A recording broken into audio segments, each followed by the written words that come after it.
রানে চতুর্থ দিন শেষ, টাইগারদের লিড 122 রানে।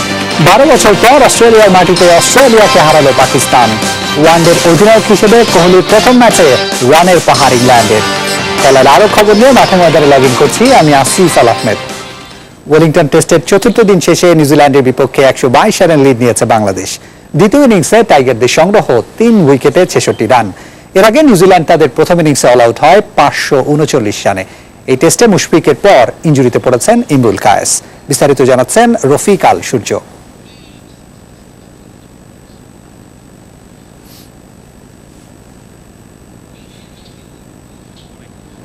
চতুর্থ দিনের প্রথম সেশনে নিকোলাসের সাথে টম লাথামের 142 রানের জুটিটা বেশ ভোগাচ্ছিল বাংলাদেশকে। সে জুটি ভাঙেন সাকিব আল হাসান। এরপর কলিন গ্র্যান্ডহোমকে সাজঘরে ফিরিয়ে অভিষেক টেস্টে নিজের প্রথম উইকেট শিকার করেন শুভাশিস রয়। তখনও টাইগারদের গলায় কাটা হয়ে বিঁধছিল টম লাথাম। আবারও আবির্ভূত সাকিব আল হাসান।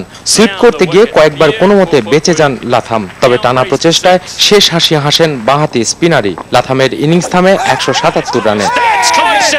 দারুণ এক ওভারে 2 উইকেট নিয়ে দলকে লিড নেয়ার পথে এগিয়ে নিয়ে যান মাহমুদুল্লাহ। ম্যাচে নিজের প্রথম ওভার করতে এসে বিজে ওয়াটলিং ও টিম সাউদিকে ফেরান মাহমুদুল্লাহর বলে নিউজিল্যান্ডের উইকেট কিপার বিজে ওয়াটলিং আউট হলেন ইনজুরি আক্রান্ত মুশফিকের জায়গায় কিপিং করা ইমরুল কায়েসের বীরত্বে।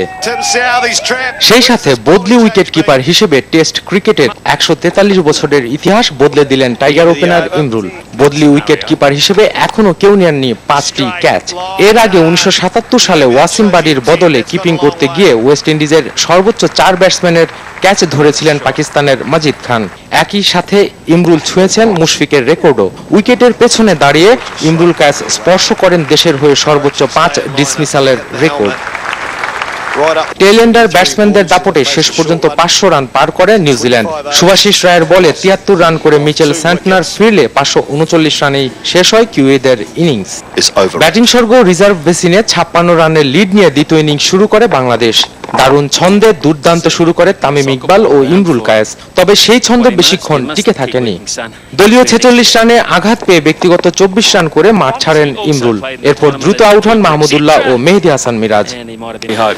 নাটকীয়তার অপেক্ষায় থাকলো এখন ওয়েলিংটন টেস্টের শেষ দিন। রফিক আল সূর্য, এসএটিভি স্পোর্টস ডেস্ক। ক্রাইস্টচার্চ টেস্টের একই দল খেলবে বাংলাদেশে। নিউজিল্যান্ডের বিপক্ষে দ্বিতীয় ও শেষ টেস্টের জন্য দল ঘোষণা করেছে বিসিবি। এছাড়া ক্রিকেট বোর্ড 30 সদস্যের প্রাথমিক দল দিয়েছে এবছর শ্রীলঙ্কা সফর এবং ভারতের বিপক্ষে একমাত্র টেস্টের জন্য। ওয়েলিংটনে রেকর্ডময় টেস্টে দারুণ সব কীর্তি গড়েছে টাইগাররা, তাই এই দলের উপরই আস্থা নির্বাচকদের। যদিও ইনজুরিতে পড়েছেন ওপেনার ইমরুল কায়েস, সমস্যা আছে অধিনায়ক মুশফিকুর রহিমেরও, তবে অধিনায়ককে নিয়ে খুব বেশি চিন্তা নেই বাংলাদেশের। ওয়েলিংটনে দ্বিতীয় ইনিংসেই ব্যাট করতে পারেন মুশফিক। এরপরেও উইকেট রক্ষক হিসেবে দলে আছেন নুরুল হাসান। ফলে প্রথম টেস্টের জন্য অপরিবর্তিত রেখেছে বাংলাদেশ টিম ম্যানেজমেন্ট। এদিকে শ্রীলঙ্কা এবং ভারতের বিপক্ষে প্রাথমিক দলে তারকাদের সাথে আছেন আব্দুল মজিদ, ইবাদত হোসেন, মেহেদী হাসান সিদ্দিক এবং আলাউদ্দিন বাবু।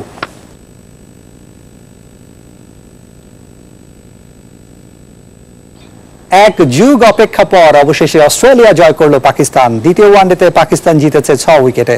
অস্ট্রেলিয়ার দেয়া 221 রানের টার্গেট তাড়া করে 14 বল হাতে রেখে জয় পায় সফরকারীরা। এর ফলে 5 ম্যাচের সিরিজে 1-1 সমতা আনল পাকিস্তান। মেলবোর্নে টস জিতে ব্যাট করতে নেমে অস্ট্রেলিয়া, কিন্তু পাকিস্তান পেসারদের তোপে সুবিধা করতে পারেনি অজি ব্যাটসম্যানরা। উইকেটে সেট হয়ে বিদায় হয়েছেন অস্ট্রেলিয়ার ব্যাটসম্যানরা।